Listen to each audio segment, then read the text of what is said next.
അതിരുന്നുകൊണ്ടിട്ട് ഞങ്ങൾ അവിടെ കൊണ്ടുപോയിട്ട് ആദ്യം ഐസ്ക്രീമിന് ഞങ്ങൾക്ക് വിഷം കലക്കി തന്നു.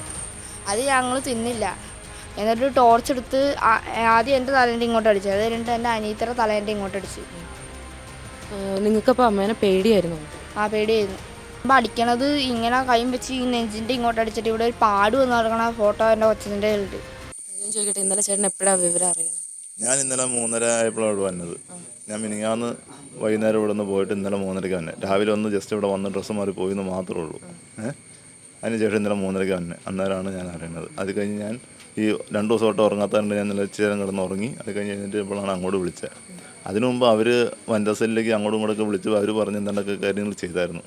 ഞാൻ ഇവിടുന്ന് അങ്ങോട്ട് വിളിച്ച് ചോദിച്ചു, അവൾ ഇവിടെ ഇല്ല, വന്നിട്ടുണ്ടോ ഇല്ല എന്ന് അവരപ്പോൾ തന്നെ പറഞ്ഞു. അത് കഴിഞ്ഞിട്ട് അവർ അങ്ങോട്ടും ഇങ്ങോട്ടൊക്കെ വിളിച്ച് പറഞ്ഞിട്ട് ലാസ്റ്റ് 7:18 എന്നെ വിളിച്ചിട്ട് പറഞ്ഞു, അതും വേറെ നമ്പറിൽ നിന്ന് വിളിച്ചിട്ട് പറഞ്ഞു അവൾ വന്നിട്ടുണ്ട്, കൊച്ചില്ല എന്ന് പറഞ്ഞു. അങ്ങനെയാണ് ഞാൻ അപ്പോൾ തന്നെ പോലീസ് സ്റ്റേഷനിൽ പോകുന്നത്. അതിനു മുമ്പ് ഞാൻ കംപ്ലയിൻറ്റ് കൊടുത്തിട്ടുണ്ട്. അതിനു മുമ്പ് SP-ക്കും കംപ്ലയിൻറ്റ് കൊടുത്തിട്ടുണ്ട്, സ്റ്റേഷനിലും കംപ്ലയിൻറ്റ് കൊടുത്തിട്ടുണ്ട്. അന്ന് കംപ്ലയിൻറ്റ് കൊടുക്കാനുള്ള സാഹചര്യം എന്തായിരുന്നു? സാഹചര്യം ഒന്ന് പറഞ്ഞു കൊടുത്തരാ. എന്നെ ഇവിടുന്ന് എന്നെയും എണ്ണയും കടയിൽ പോകാമെന്ന് പറഞ്ഞ് കൊണ്ടുപോയിട്ട് അവിടെ കടയിൽ പഞ്ചസാര ഇല്ലയെന്നും പറഞ്ഞ് ഞങ്ങൾ താഴത്തെ കടയിട്ട് കൊണ്ടുപോയിട്ട് അവിടെ എല്ലാം കട അടച്ചിട്ടേക്കാണെന്ന് പറഞ്ഞ് ഓട്ടോറിക്ഷയിൽ ഞങ്ങളെ കയറ്റി തിരുവാങ്കുളത്തേക്ക് കൊണ്ടുപോയിട്ട് ഞങ്ങളെ പെട്ടെന്ന് തന്നെ ബസ്സിലേക്ക് വലിച്ച് കയറ്റിയിട്ട് ഞങ്ങൾ അങ്ങോട്ട് കൊണ്ടുപോയി. നേരെ ഇവിടുന്ന് എൻ്റെ അച്ഛൻ്റെ ഒരു ഇരുമ്പിൻ്റെ ഒരു ടോർച്ചുണ്ട്, അതും പിന്നെ ഒരു കത്തി എടുത്തുകൊണ്ട് പോയി. കത്തി എടുത്തുകൊണ്ടിട്ട് ഞങ്ങൾ അവിടെ കൊണ്ടുപോയിട്ട് ആദ്യം ഐസ്ക്രീമിന് ഞങ്ങൾക്ക് വിഷം കലക്കി തന്നു. അത് ഞങ്ങൾ തിന്നില്ല. അമ്മാമ്മ മേടിച്ചത് എറിഞ്ഞു കളഞ്ഞ്. എന്നിട്ട് ടോർച്ച് എടുത്ത് ആദ്യം എൻ്റെ തലേൻ്റെ ഇങ്ങോട്ട് അടിച്ചു. അത് കഴിഞ്ഞിട്ട് എൻ്റെ അനിയത്തിയുടെ തലേൻ്റെ ഇങ്ങോട്ട് അടിച്ചു. നിങ്ങൾക്കപ്പോൾ അമ്മേനെ പേടിയായിരുന്നു? ആ, പേടിയായിരുന്നു.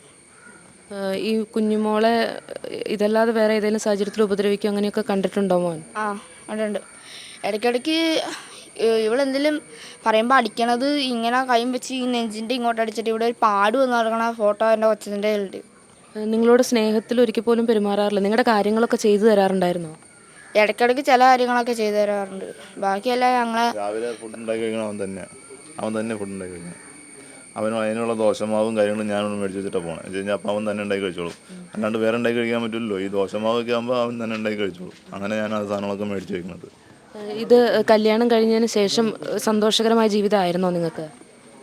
കല്യാണം കഴിഞ്ഞതിന് ശേഷം സന്തോഷകരമായിരുന്നു എന്ന് വെച്ച് കഴിഞ്ഞാൽ ഇവർ അന്ന് എൻ്റെ അടുത്ത് ഒരു കാര്യം പറഞ്ഞു കഴിഞ്ഞാൽ, കല്യാണത്തിന് മുമ്പ് ഞാൻ പറഞ്ഞിട്ട് വീടത്. അത് കഴിഞ്ഞ് കഴിഞ്ഞപ്പോൾ ഇവർ എന്നോട് വന്നിട്ട് പറഞ്ഞു അങ്ങോട്ട് കൊണ്ടുപോകാനായിരുന്നു ഇവർക്ക് താല്പര്യം എന്ന് പറഞ്ഞു. ഞാൻ പറഞ്ഞു ഞാൻ വരില്ല എന്ന് പറഞ്ഞു. അപ്പം അന്നേരം മുതൽ ഇവർക്കുടെ ഉള്ളിൽ ഇങ്ങനെ ഒരു സംഭവങ്ങളൊക്കെ ഉണ്ട്. എന്ന് വെച്ച് കഴിഞ്ഞാൽ എന്താ അതിൻ്റെ കാര്യമെന്നോ ഇതൊന്നും എനിക്കറിയില്ല. പിന്നെ കഴിഞ്ഞ മാസം ഈ സംഭവങ്ങൾ ഉണ്ടായിന്ന് പറഞ്ഞില്ലേ, അന്നേരം അവളുടെ അമ്മ വന്നിട്ട് പറഞ്ഞു അവൾ അവിടെ നിന്ന് 1,00,000 രൂപ മേടിച്ചുകൊണ്ട് വന്നായിരുന്നു.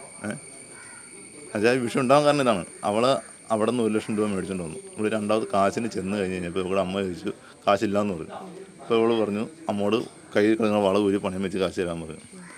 അപ്പോൾ ഇത് ഞാൻ പറഞ്ഞു വിട്ടിട്ടാന്ന് വിചാരിച്ചാണ് ഇവിടെ ചോദിക്കാൻ വന്നത്. ഇവിടെ വന്നു കഴിഞ്ഞ് കഴിഞ്ഞപ്പോൾ മെമ്പർ ഉണ്ടായിരുന്നു, ശാഖാ സെക്രട്ടറി ഉണ്ടായിരുന്നു. അങ്ങനെയുള്ള ആൾക്കാരെ ഞാൻ വിളിച്ച് വരുത്തി അവരെ സാന്നിധ്യത്തിൽ വെച്ച് തന്നെ ചോദിച്ചത്. അപ്പോൾ ഇവളോട് അവർ തന്നെ ചോദിച്ചത് കാശ് എത്ര രൂപ ഇവന് കൊടുത്തിട്ടുണ്ടെന്ന് ചോദിച്ചു. ഇവൾ പറഞ്ഞു ഒറ്റ പൈസ കൊടുത്തിട്ടില്ല എന്ന് പറഞ്ഞു. ഈ കാശ് എന്താ ചെയ്തതെന്ന് വെച്ചാൽ അവൾ പറയില്ല. ഈ 1,00,000 രൂപ കൊണ്ട് എന്ത് ചെയ്തു എന്ന് ചേട്ടൻ അന്വേഷിച്ചായിരുന്നോ? ഞാൻ അന്വേഷിച്ചിട്ടില്ല. കാരണം എന്താ വെച്ച് കഴിഞ്ഞാൽ അവൾ പറയണത് 4 കൊല്ലം മുമ്പ് മേടിച്ചതാണ്, ഇവർ പറയണത് പല പ്രാവശ്യമായിട്ട് മേടിച്ചാണ്. പക്ഷെ നമ്മൾ അതിനെക്കുറിച്ച് ചോദിച്ചിട്ടില്ല. ഇവിടെ കുറച്ച് ഗോൾഡ് വിറ്റിട്ടുണ്ട്, അതിനെക്കുറിച്ചൊന്നും നമ്മൾ ചോദിച്ചില്ല. ഇതൊക്കെ അവരുടെ മുതലാണ്, അവരെന്താണെന്ന് ചെയ്തോട്ടെ എന്ന് വിചാരിച്ച് തന്നെ വിട്ടതാണ്. എൻ്റെ പിള്ളേർക്ക് ഞാൻ പണിയെടുക്കുന്നുണ്ട്, കാര്യങ്ങൾ ചെയ്ത് കൊടുക്കുന്നുണ്ട്. ഈ വീട്ടിൽ ആരൊക്കെയുള്ള? ചേട്ടൻ എന്താ ജോലി? എനിക്ക് കൂലിപ്പണിയാണ്. ഞാൻ ഇവിടുത്തെ പിള്ളേരെ കാര്യങ്ങൾ നോക്കി മാത്രം ജീവിക്കുന്ന ഒരാളാണ്. ഞാൻ ഇടയ്ക്ക് മദ്യം കഴിക്കാറുണ്ട്, ഇല്ലയെന്ന് ഞാൻ പറയുന്നില്ല. മദ്യമൊക്കെ ഞാൻ കഴിക്കാറുണ്ട്. മദ്യം കഴിച്ചെന്ന് വിചാരിച്ച് ഞാൻ ഇന്ന് വരെ മദ്യം കഴിച്ചതായിട്ട് ആർക്കും തോന്നാത്ത രീതിയിൽ മദ്യം കഴിക്കുന്ന ആളുമാണ്. ഒരു അലമ്പിനോ ഒരു ഇതിനോ ഈ നാട്ടിൽ ഇന്ന് വരെ പോയിട്ടുള്ള ഒരു കാര്യത്തിനില്ലെന്ന് ഈ നാട്ടിൽ അന്വേഷിച്ച് നിങ്ങൾക്ക് അറിയാൻ പറ്റും. എവിടെ ചെന്ന് ചോദിച്ചാലും അറിയാൻ പറ്റും. ഈ നാട്ടിൽ നിന്ന് 4 കിലോമീറ്റർ ചുറ്റളവിൽ എവിടെ ചെന്ന് ചോദിച്ചാലും നിങ്ങൾക്ക് അറിയാൻ പറ്റും. ഒരു മനുഷ്യനായിട്ട് ഒച്ചപ്പാട്ടിനോ ഒന്നും അറിയാൻ പറ്റില്ല. ഈ കുഞ്ഞുങ്ങളുണ്ടായതിന് ശേഷം എന്തെങ്കിലും മാനസിക പ്രശ്നം കാണിച്ചിരുന്നോ? കാരണം നമ്മൾ ഒരുപാട് കേട്ടിട്ടുണ്ടല്ലോ ഈ കുട്ടികളുണ്ടായതിനു ശേഷം പലർക്കും മാനസികാസ്വാസ്ഥ്യങ്ങൾ ഉണ്ടാകുന്നു. അങ്ങനെ എന്തെങ്കിലും ഒരു സാഹചര്യം? അങ്ങനെയൊന്നും കാണിച്ചിട്ടില്ല. പക്ഷേ ഇവള് വേറൊരു സംഭവം കാണിച്ചിട്ടുണ്ട്. വെച്ച് കഴിഞ്ഞാൽ ഇവള് ഈ പിള്ളേർക്ക് എന്തെങ്കിലും പനിയോ അസുഖങ്ങളോ വരുമ്പോൾ അവരെ കൂടെ കിടത്തില്ല. അങ്ങനത്തെ ഒരു സംഭവം കാണിച്ചിട്ടുണ്ട്. അല്ലാണ്ട് വേറെ ഒന്നും കാണിച്ചായിട്ട് എനിക്കറിയില്ല. ബാക്കി അവരുടെ കാര്യങ്ങൾ നോക്കുന്നതിലായാലും അങ്ങനെ എന്തെങ്കിലും ശ്രദ്ധയൊക്കെ ഉണ്ടോ? പിള്ളേർക്ക് ഫുഡൊന്നും ഉണ്ടാക്കി കൊടുക്കില്ല, ഒരു സാധനം ചെയ്ത് കൊടുക്കില്ല. അവൻ തന്നെ അവൻ്റെ യൂണിഫോം തേച്ച് അവൻ തന്നെ റെഡിയായി അവൻ തന്നെ ഭക്ഷണം ഉണ്ടാക്കി കഴിച്ചിട്ട് അവൻ പോണ ഒരു പരിപാടിയാണ്. അതൊക്കെ അവരുടെ വീട്ടുകാർക്കും അറിയാം. ഞാൻ പല പ്രാവശ്യം ഒരു 500 പ്രാവശ്യത്തിൽ കൂടുതൽ പറഞ്ഞിട്ടുണ്ട്. ചോദിച്ചു നോക്കിയാൽ നിങ്ങൾക്ക് അറിയാൻ പറ്റുമത്. അവരിനി നുണ പറഞ്ഞില്ലെങ്കിൽ, ഇനി അല്ലെങ്കിൽ അവളോട് ചോദിച്ചു കഴിഞ്ഞാൽ അവൾ പറയും, അവൾ സത്യം പറയും. കേസ് കൊടുത്തിട്ടുണ്ട്. ഈ സന്ധ്യയുടെ വീട്ടുകാർ പറഞ്ഞത് ഞാനിപ്പോൾ ജസ്റ്റ് ഒന്ന് പറയാം. അതായത് അവർക്ക് മാനസിക പ്രശ്നമുണ്ട്, ഡോക്ടറെ കാണിച്ചിരുന്നു എന്നൊക്കെയാണ് അവരുടെ വീട്ടുകാർ പറയണേ. അങ്ങനെ എന്തെങ്കിലും മരുന്ന് കഴിക്കും? ഞാൻ അങ്ങനെ ഒരു സംഭവം ഞാൻ ഉന്നയിച്ചായിരുന്നു. അവളുടെ ഇത് പറഞ്ഞു കഴിഞ്ഞപ്പോൾ ഞാൻ ഉന്നയിച്ച് കഴിഞ്ഞപ്പോൾ അവർ ഹോസ്പിറ്റൽ സെലക്ട് ചെയ്തു, ലിറ്റിൽ ഫ്ലവർ ഹോസ്പിറ്റൽ സെലക്ട് ചെയ്തു. അവിടെ നിന്ന് അവർ തന്നെ ഞാൻ പറഞ്ഞു നിങ്ങൾ തന്നെ കൊണ്ട് ചീട്ട് ബുക്ക് ചെയ്തോ കാര്യങ്ങൾ ഞാൻ ഇവിടെ നിന്ന് വരാം, കാശും ഞാൻ കൊടുത്തു, എല്ലാ കാര്യങ്ങളും ചെയ്ത് കഴിഞ്ഞിട്ട് അവർ തന്നെ ഒരു കുഴപ്പമില്ല എന്നും പറഞ്ഞ് ഇവിടെ കൊണ്ടുവന്നാക്കിയത്. അവർ ആഴ്ചയിൽ വന്ന് വിവരം അന്വേഷിച്ചോളാം എന്നും പറഞ്ഞ് ഇവിടെ കൊണ്ടുവന്നാക്കിയിട്ട് പോയതാണ്. അല്ലാണ്ട് ആരും പോയി വിളിച്ചുകൊണ്ടൊന്നുമല്ല. അപ്പം എൻ്റെ അനിയൻപുള്ളി അന്നേരം പറഞ്ഞു ഇതെല്ലാം തീരുമാനമായിട്ട് നിർത്തിയാൽ മതി എന്ന് പറഞ്ഞതാണ്. പക്ഷേ ഇവൾ കൊച്ചുങ്ങളെ വിട്ട് പോകില്ല എന്ന് പറഞ്ഞാൽ ഇവിടെ കിടന്ന് ഉറളിപ്പോൾ ഞാൻ പറഞ്ഞു നിന്നോട്ടെ എന്ന് പറഞ്ഞ് നിർത്തിയതാണ്.